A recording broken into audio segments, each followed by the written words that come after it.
Hi, welcome to YoYo TV. తెలంగాణలో Congress versus BRS pour నడుస్తోంది. అది కూడా అసెంబ్లీ సమావేశాలు కొనసాగుతున్న సమయంలో కావడంతో పాలిటిక్స్ మరింత హీట్ ఎక్కాయి. బీఆర్ఎస్ వివిధ రూపాల్లో అసెంబ్లీ వద్ద నిరసనలు తెలుపుతుంటే సీఎం రేవంత్ రెడ్డి సైతం రాజ్ భవన్ వద్ద కేంద్రానికి వ్యతిరేకంగా ఆందోళనకు దిగారు.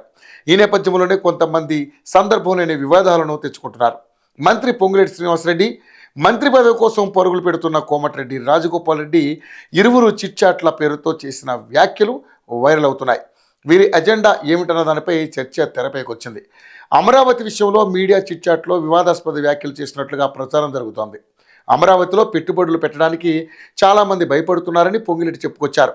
చంద్రబాబు అధికారంలోకి వచ్చిన తొలినాళ్లలో తెలంగాణ పెట్టుబడులు ఆంధ్రకు వెళ్ళిపోతాయేమనే అభిప్రాయం ఉండేదని, ఇటీవల అమరావతిలో సంభవించిన వరదలతో ఆ భావన పోయిందని చెప్పినట్లుగా మీడియాలో వార్తలు వచ్చాయి. వాళ్ళు ఎంత బూస్టప్ ఇవ్వాలనుకున్నా సాధ్యం కావడం లేదు. ఎలాంటి చర్యలు తీసుకున్నా వరదల నుండి రక్షణ ఉండదని పెట్టుబడిదారులు భావిస్తున్నారని ఆయన చెప్పుకొచ్చారు. ఎంత తీవ్రమైన వరదలు అమరావతికి వచ్చినా కూడా అమరావతి మునగలేదు. బుడమేరు వల్ల విజయవాడకు ఎంత ఎఫెక్ట్ అయ్యిందో ఖమ్మం కూడా అంతే ఎఫెక్ట్ అయ్యిందని పొంగులేటి మర్చిపోయారన్న విమర్శలు సోషల్ మీడియాలో వినిపిస్తున్నాయి. పొంగులేటి చేసిన వ్యాఖ్యల వార్తల క్లిప్పింగ్స్కు పొన్నూరు ఎమ్మెల్యే దుళ్లుపళ్ల నరేంద్ర కుమార్ కౌంటర్ ఇచ్చారు.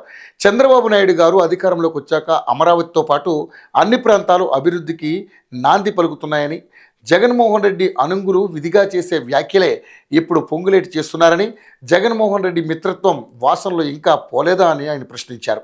ఎన్టీఆర్ ఘాట్ లేపేసి కొత్త అసెంబ్లీ భవనం కడితే బాగుంటుందని మునుగోడు ఎమ్మెల్యే కోమటిరెడ్డి రాజగోపాల్ రెడ్డి మీడియాతో చిట్చాట్లో వ్యాఖ్యానించారు. తెలంగాణలో ప్రస్తుతం ఉన్నటువంటి అసెంబ్లీ భవనం చాలా ఓల్డ్దని, సచివాలయం కొత్తదని తెలిపారు. సచివాలయం, అసెంబ్లీ పక్కపక్కన ఉంటే పరిపాలనకు చాలా సులభంగా ఉంటుందని చెప్పుకొచ్చారు. ఈ వ్యాఖ్యలు ఉద్దేశపూర్వకంగా చేశారని ఎవరికైనా అర్థమవుతుంది.